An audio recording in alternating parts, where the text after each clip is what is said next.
Good afternoon, grade 10 students. I'm your teacher, Sir Ian Yasunaga, and today we're now going to proceed to our next topic. But before that, let's have first a short recap or review about what we have discussed last time. Last time we discussed about the tools used in networking. So I have here two questions for you to answer. First, this one. So what tool is this? So ano kayang tool yung pinapakita sa picture? Ayan. So if your answer is crimping tool, then you are correct. Okay, very good. The next, give at least two tools used in networking. So we have five tools in networking. Ano-ano kaya yun? Okay, so if your answers are crimping tool, LAN tester, punch down tool, wire stripper, or pliers, then you are absolutely correct. So very good. Okay, so let's proceed with our topic for today. And our topic is all about cable configuration. Ayan, so cable configuration. So mag-ano talaga tayo dito? Magka-create tayo ng cable. So magpa-fabricate tayo ng cable. Okay? And today, here are our objectives. We're going to identify the two common types of Ethernet cable configuration. Next, we're going to value the importance of cable configuration in a computer network. And lastly, we're going to apply appropriate cable configuration and setup of a computer. Ayan, so I hope ma-reach natin to at the end of our lesson. So, bago tayo mag-start, pre-test po muna tayo. Let's try if meron ba kayong knowledge sa mga equipment or materials na ginagamit sa cable configuration or related. First one, this picture. Sa tingin nyo, ano kaya to? Ano kaya yan? Okay, so if your answer is RJ45, then you are correct. Next, how about this one? Okay, so if your answer is UTP cable, so kung specific talaga kayo, UTP cable Cat5e or Cat6, then you are correct. So very good. Then how about this one? Ayan, so if your answer is wireless router, pwedeng router na rin, then you are correct. And then this one, okay, so if your answer is switch or Ethernet switch, then you are correct. So very good. Ayan. So before we start, let's define first the cable configuration. Ano ba pag sinabing cable configuration? Ayan, at bakit ba natin kailangan matutunan to? So when we say cable configuration, Ethernet cable color-coded wiring sequence exists as a cabling industry standard. It allows cabling technicians to reliably predict how Ethernet cable is terminated on both ends so they can follow other technicians' work without having to guess or spend time deciphering the function and connection of each wire pair. Ethernet cable jack wirings follow the T568A and T568B standards. So ginagamit natin itong cable configuration. Syempre, ang mag-benefit nito is yung mga cabling technician. For example, someday naging cabling technicians tayo or kayo.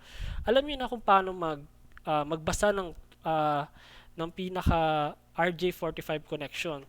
Kasi hindi kasi meron tayong 8 kulay pagdating sa cable. So ang hirap naman kung hindi natin alam yung color combination. So baka hula-hula natin yung color. Kaya nagkaroon ng tinatawag na standards. So we have two standards. We have T568A and T568B standards. So para hindi na nanguhula yung mga cabling technician or para hindi na masyadong mahirapan sa work nila, so nagkaroon ng gantong standards. Okay? Ito yung Ethernet cable. So ito yung ginagamit natin pagdating sa computer if you want to connect to the internet. So kung mapapansin natin, meron tayong kable sa likod ng computer natin which is connected doon sa ating internet service provider or doon sa ating router. So yun yung tinatawag na Ethernet cable. So it is one of the most common forms of network cable used on wire networks. Ethernet cables connect devices within a local area network like PCs, routers, and switches.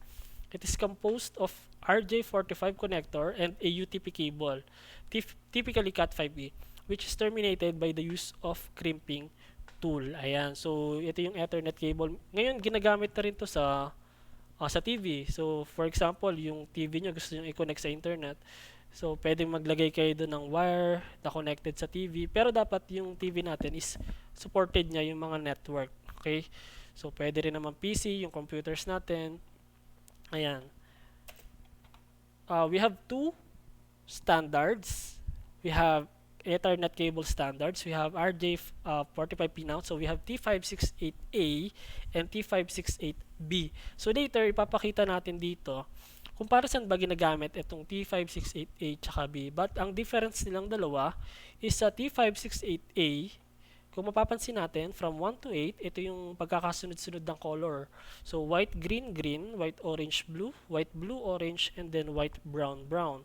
Then, sa T568B, ito yung pagkakasunod-sunod, white, orange, orange, white, green, blue, green, white, brown, brown. Ayan. So, kasi meron tayong tinatawag na dalawang klase ng cable. We have the straight through and then the crossover cable. Pag sinabing straight through cable, ginagamitan siya ng cable or ginagamitan siya ng standards na parehas. So for example, T568B yung pinaka-standard mo sa kabilang side, sa kabilang end ng cable, then sa kabilang side naman ng cable is T568B rin. Okay? So ano yan, magkaparehas lang sila ng end, yung terminator sa dulo. Then pag sinabi naman ng crossover cable, yung isang side T568B, then yung kabilang side is T568A. So, yun yung sa crossover cable. So, later may kita natin saan ba ginagamit itong mga crossover tsaka straight through cable. But before that, so tingnan naman natin kung paano ba mag-fabricate ng Ethernet cable. So, meron ako ditong video presentation on how to fabricate Ethernet cable. Okay, so let's watch this. Today, we're going to fabricate Ethernet cable, and today we're going to create a crossover cable, which is the combination of T568A and T568B standard. Okay, so let's start. For step number 1, we need to prepare the materials needed. We need the RJ45, UTP cable, crimping tool, then we need scissors or splicers for cutting, then the cable tester or the LAN tester. Step number 2, strip the cable jacket about 1.5 inch down from the end. Okay.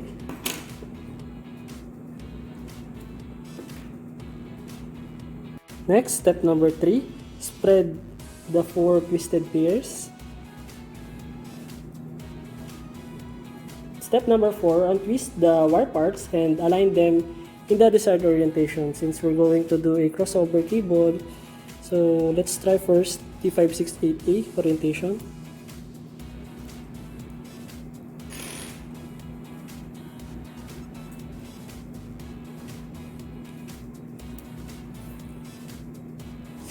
Twist, untwist, then after untwist, align.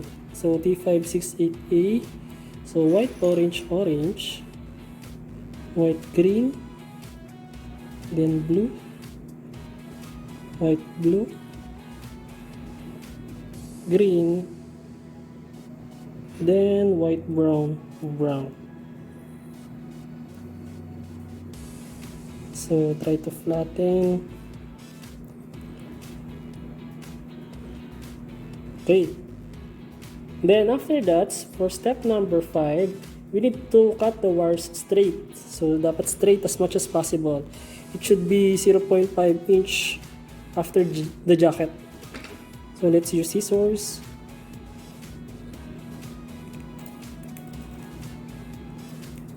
Then after cutting, then for step number 6, carefully we need to insert the wires in our RJ45.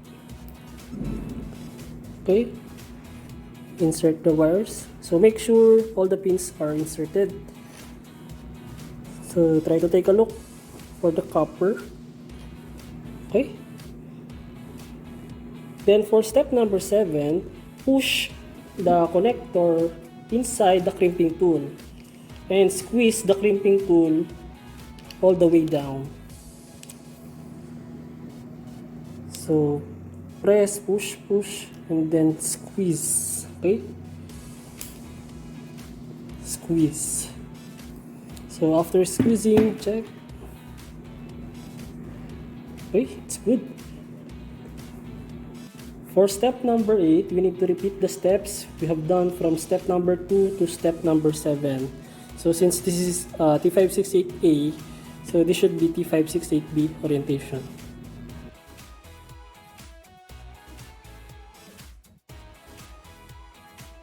The last step, step number 9, to make sure you're successfully terminated at each end of the cable, so we need the LAN tester. Okay, so what you're going to do is that you're going to attach your RJ45, then let's check if it is working. Okay, so that's it. And that is how you fabricate a crossover cable. Thank you for watching. Ayan, so I hope nakita natin kung paano mag-fabricate ng cable. And let's try if magagawa natin sa bahay yan. So madali lang naman siya as long as you have the following tools needed. And sa school naman, pwede naman tayo manghiram ng tools. Or pwede tayong pumunta ng school, pero depende yun pagka face to face na tayo. And then we can fabricate our own Ethernet cable para mas makatipid tayo. Kasi kung titingnan natin yung cost, medyo mahal talaga yung Ethernet cable. So sometimes nagre-range siya ng mga 500, 600 para sa 10 meters lang. Pero kung magfa-fabricate tayo ng sarili natin, mas makaka-less tayo ng kahit konti. Or pwede natin pagkakitaan someday, okay? Or pwedeng pagka mag-build tayo ng computer shop, pwedeng tayo na mismo yung mag-network ng mga computers natin. Okay? So, proceed tayo sa next application. Saan ba ginagamit yung mga straight through and then crossover cable? So, if you want to connect switch to our router, so ito yung mga application niya, then we're going to use straight through cable. So, switch to PC, ito yung Ethernet switch. Then we have switch to server, hub to PC, and hub to server. So, itong mga devices na to, yan, yung connection niya. So, ang gamit dyan is straight through cable. But, for the crossover cable, so switch to switch, switch to hub, hub to hub, router to router, router to PC, and then PC to PC. So, commonly, medyo, yung crossover cable, kung ano yung mga magkakaparehas talaga na device. So, for example, switch to switch, PC PC, router router, or hub hub. So, ginagamit yung crossover cable. Pero tandaan natin na as long yung technology natin nag-grow, so meron tayong mga switch, meron tayong mga PC, meron tayong router na tinatanggap niya parehas. Kasi may mga na-encounter akong ganun. For example, meron kang switch, meron ka ring router. So, kahit anong cable na, medyo gumagana na siya. So, may mga ganong case na ngayon. Okay? So, kasi nag-grow talaga yung technology natin. And then, nalalaman nila na pwede na natin gamitin yung dalawang cable. Pero, ito yung pinaka-basic. Okay? So, these are the devices that uses straight through and crossover cable.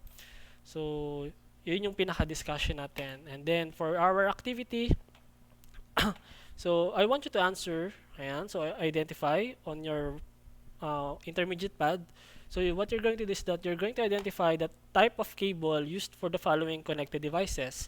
Write ST if it uses straight through cable and CO if it uses crossover cable. Ayan. So meron tayong 10. So na-discuss na natin to kanina. So sasagutan na lang natin sa papel. Okay, number 1, PC to PC, router to PC, switch to router, hub to server, hub to PC, router to router, switch to server, hub to PC, switch to PC, and then switch to switch. Okay, so if you're done, next activity naman, so for us, para mas ma-enhance pa natin yung skills natin when it comes to networking, yan yung mga cable. So for our next activity, you're going to draw a network layout for the following scenario. So assign a caption, names for specific devices and cables. So ang gagawin dito, may scenario, merong sample scenario. So nasa module din natin to. Meron kayong sample scenario na nandun, and then what you're going to do is that you're going to draw a network layout. So merong devices, merong components, may hardware devices. For example, yung PC. Ayan, and then ano ba yung networking devices na ginamit, and then ano ba yung connection, paano sila magko-connect. Okay, so ito yung example. You're asked to create a network for business. The ISP provided a router with 3 LAN ports available. There are also 4 PCs and a server that are needed to be connected to the router to have internet connection. Ayan, so meron daw 4 na PC. So imagine niyo meron na kayong 4 computers, then kailangan siyang i-connect sa isang server. Kailangan i-connect yung server tsaka yung PC sa isang router. Okay. Pero 3 ports lang. So 3 LAN ports lang. So paano mangyayari yan? So kung mapapansin natin yung sample drawing, And then, ito yung pinaka-scenario. Wala nakalagay dyan na switch. Pero nagdagdag siya ng switch. So, pwede yon.